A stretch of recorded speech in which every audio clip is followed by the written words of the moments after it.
Class 8-এর রায়-মার্টিনের প্রশ্নবিচিত্রা বই থেকে দ্বিতীয় পর্যায়ক্রমিক মূল্যায়নের পরিবেশ ও বিজ্ঞানের 6 নম্বর স্কুলের প্রশ্নগুলোকে সমাধান করব।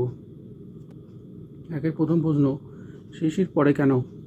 শিশির পড়ে কারণ রাতের বেলা ভূপৃষ্ঠ ঠান্ডা হওয়ার কারণে বাতাসে জলীয় বাষ্প ঘনীভূত হয়। 2 নম্বরের প্রশ্ন আছে, বিশুদ্ধ জলে খাদ্য লবণ মেশালে দ্রবণের স্ফুটনাঙ্কে কী পরিবর্তন হবে? বৃদ্ধি পাবে। 3 নম্বর প্রশ্ন, অনুঘটকের সক্রিয়তা বৃদ্ধির একটি উপায় লেখো। পৃষ্ঠের ক্ষেত্রফল বৃদ্ধি করা। 4 নম্বর প্রশ্ন হচ্ছে, তাপমোচী রাসায়নিক বিক্রিয়ার একটি ব্যবহারিক প্রয়োগ উল্লেখ করো। তাপমোচী রাসায়নিক বিক্রিয়ায় তাপ উৎপন্ন হয়। আমাদের দৈনন্দিন জীবনে এই বিক্রিয়ার বেশ কিছু ব্যবহারিক প্রয়োগ লক্ষ্য করা যায়। প্রতিদিন রান্না করার সময় জ্বালানি দহন, তাপবিদ্যুৎ কেন্দ্রে কয়লা বা প্রাকৃতিক গ্যাসের দহনে উৎপন্ন তাপশক্তি দিয়ে জল ফুটিয়ে স্টিম তৈরি করা এবং বেশি চাপের এই স্টিমের সাহায্যে টারবাইনের পাখা ঘুরিয়ে বিদ্যুৎ উৎপাদন করা, এই সব দৈনন্দিন জীবনে তাপমোচী রাসায়নিক বিক্রিয়ার প্রয়োগের উদাহরণ। 5 নম্বর প্রশ্ন হচ্ছে, 100 ডিগ্রি সেলসিয়াস উষ্ণতার বিশুদ্ধ জল অপেক্ষা 100 ডিগ্রি সেলসিয়াস উষ্ণতার জলীয় বাষ্প হাত বেশি পোড়ায় কেন?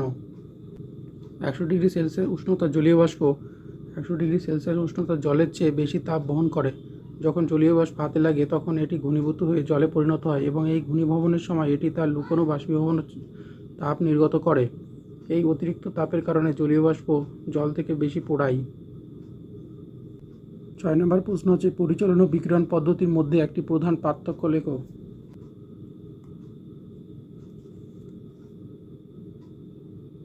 7 নম্বর প্রশ্ন হচ্ছে, পদার্থের গলনাঙ্ক কোন কোন বিষয়ের উপর নির্ভর করে? পদার্থের গলনাঙ্ক বা হিমাঙ্কের মান প্রত্যক্ষভাবে দুটি বিষয়ের উপর নির্ভর করে, অপদ্রব্যের উপস্থিতি, বায়ুমণ্ডলীয় চাপ। 8 নম্বরের প্রশ্ন হচ্ছে, জল বরফে পরিণত হলে আয়তন বাড়ে, এর একটি অসুবিধা লেখো। দেখো এখানে দুটো অসুবিধা লেখা আছে, যেটা তোমাদের ভালো লাগে সেটা লিখবে।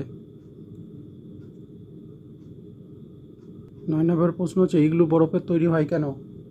ইগলু বরফ দিয়ে তৈরি হয় কারণ বরফ তাপের সূক্ষ্ম পরিবাহী এবং ওই অঞ্চলে সহজলভ্য, তাই বরফের মধ্য দিয়ে তাপ চলাচল করে না এবং ইগলুর ভিতরটা গরম থাকে, ফলে ওই শীতল অঞ্চলের অধিবাসীরা প্রচণ্ড ঠান্ডার হাত থেকে রক্ষা পায়। 10 নম্বরের প্রশ্ন হচ্ছে, লোহার তৈরি জলের কলে ক্রোমিয়ামের প্রলেপ দিতে হলে ক্যাথোড ও অ্যানোড হিসেবে কী কী ব্যবহার করবে? লোহার তৈরি জলের কল হচ্ছে ক্যাথোড হিসাবে বিশুদ্ধ ক্রোমিয়ামের পাত, অ্যানোড হিসেবে ব্যবহার করতে হবে।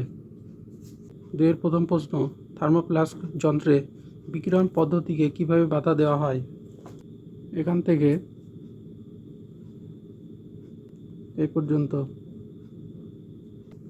দ্বিতীয় প্রশ্ন, বজ্রপাতের সময় কী কী সতর্কতা অবলম্বন করা উচিত? দেখো, বজ্রপাতের সময় বাড়ির বাইরে থাকলে তোমার কি করণীয় হওয়া উচিত? দেখো এখান থেকে এই পর্যন্ত। আর হচ্ছে, বজ্রপাতের সময় বাড়ির মধ্যে থাকলে তোমার কি কী করা উচিত? এখান থেকে এই পর্যন্ত।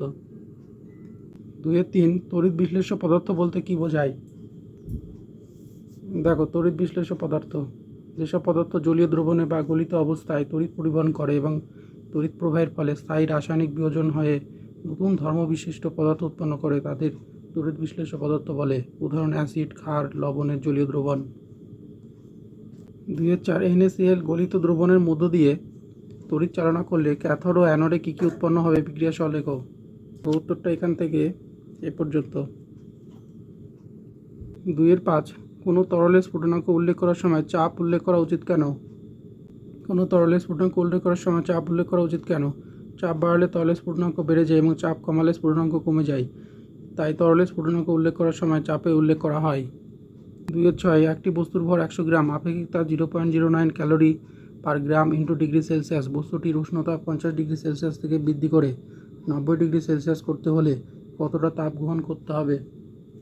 বস্তুর ভর m = 100 গ্রাম, আপেক্ষিক তাপ c = 0.09 ক্যালোরি পার গ্রাম ডিগ্রি সেলসিয়াস।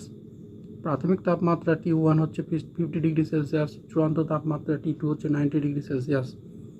তাপমাত্রা পরিবর্তন delta T, T2 - T1, 90 - 50, 40 degree Celsius. গৃহীত তাপের পরিমাণ Q = m × c × delta T। তা m এর মান 100 আর c এর মান 0.09 আর t এর মান হচ্ছে ডেল্টা T এর মান 40।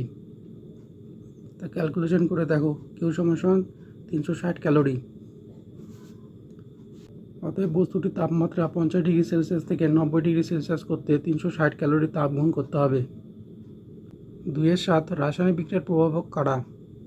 রাসায়নিক বিক্রিয়া শুরু করার জন্য আলো, তাপ, চাপ প্রভৃতি প্রভাবকের প্রয়োজন হয়। 2-8 হাইড্রোজেন সংযোগে জারণও ঘটে, উদাহরণসহ ব্যাখ্যা করো। দেখো উত্তর দেখো এখান থেকে এই পর্যন্ত। 3-এর প্রথম প্রশ্ন, জারক ও বিজারক চিহ্নিত করো। জারক পদার্থ এর দেখো জারক পদার্থ হচ্ছে ক্লোরিন আর বিজারক পদার্থ হচ্ছে হাইড্রোব্রোমিক অ্যাসিড। আর বিয়েরটা জারক পদার্থ হচ্ছে CuSO4, বিজারক পদার্থ Zn। আর সি এরটা হচ্ছে দেখো জারক পদার্থ H2 আর বিজারক পদার্থ হচ্ছে Na। 3-2 পার্থক্য লেখো অনুঘটক ও উৎসেচক। অনুঘটক আর উৎসেচকের পার্থক্য। 3 নম্বরের প্রশ্ন, তড়িৎ বিশ্লেষণের ব্যবহারিক প্রয়োগ আলোচনা করো। দেখো তড়িৎ বিশ্লেষণের কয়েকটি গুরুত্বপূর্ণ ব্যবহার।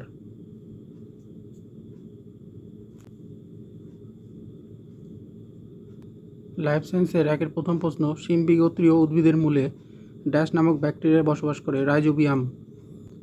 1-2 ড্যাশ নামক মেশিনের সাহায্যে ফসল তোলা, মাড়াই এবং ঝাড়াই সবই করা হয়, সেটা কি? Combine harvester. 2-এর প্রথম প্রশ্ন, জয়া জয়ন্তী প্রভৃতি জাতের ধান কতদিনের মধ্যে পাকে? দেখো জয়া জয়ন্তী ধান পাকার জন্য মাঝারি সময় প্রায় 116 থেকে 135 দিন লাগে। দ্বিতীয় প্রশ্ন, NPK কি? এখান থেকে এই পর্যন্ত।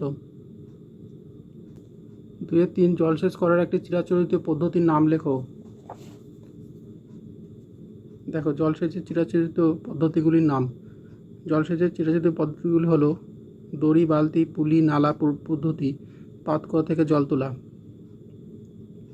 জলসেচের চিরাচরিত পদ্ধতিগুলির নাম লেখো। জলসেচের চিরাচরিত পদ্ধতিগুলি হলো দড়ি, বালতি, পুলি, নালা পদ্ধতি, পাতকুয়া থেকে জল তোলা, দোলানো পদ্ধতি, পুকুর থেকে জল পাই, ঢেকাল পদ্ধতি, পাতকুয়া থেকে জল পাই, চেন পাম্প পদ্ধতি, ঝর্ণা, হ্রদ প্রভৃতি থেকে জল পাই, পার্সি চাকা বা রাহাত পদ্ধতি, কুয়ো থেকে জল সংগ্রহ করা।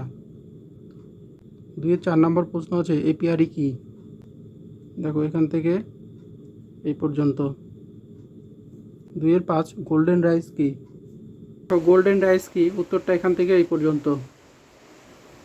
3 নম্বরের প্রথম প্রশ্ন, খারিফ ফসলের চাষ শুরু হয় কোন সময়কালে? কোন সময়কালে রবি ফসল তোলা হয়? দেখো সাধারণত বর্ষার শুরুতে জুন জুলাই এই ধরনের ফসলের চাষ শুরু হয়। আচ্ছা কোন সময়কালে রবি ফসল তোলা হয়? দেখো মার্চ এপ্রিল মাসে ফসল তোলা হয়। 3-2 পার্থক্য লেখো মেজর কার্প ও মাইনর কার্প। মেজর কার্প আর মাইনর কার্পের পার্থক্য দেখো। 3-3 একটি ভারী জাতের এবং একটি মাংস উৎপাদনকারী জাতের মুরগির নাম লেখো। দেখো ভারী জাতি মুরগি আসিল, ব্রাহ্মা, প্লাইমাউথ রক, এগুলো হচ্ছে ভারী জাত। আর মাংস উৎপাদনকারী জাত আসিল, চিটাগং, ব্রাহ্মা, কোচিন, এগুলো হচ্ছে মাংস উৎপাদনকারী জাত। 3-4 মুরগি চাষে ব্যবহৃত লিটার কি? এখান থেকে এই পর্যন্ত। 4-এর প্রথম প্রশ্ন, মৌমাছি পালনের আধুনিক পদ্ধতিটি সংক্ষেপে ব্যাখ্যা করো। এখান থেকে এই পর্যন্ত। 4-এর দ্বিতীয় প্রশ্ন, চায়ের গুণাগুণগুলি লেখো। এখান থেকে এই পর্যন্ত।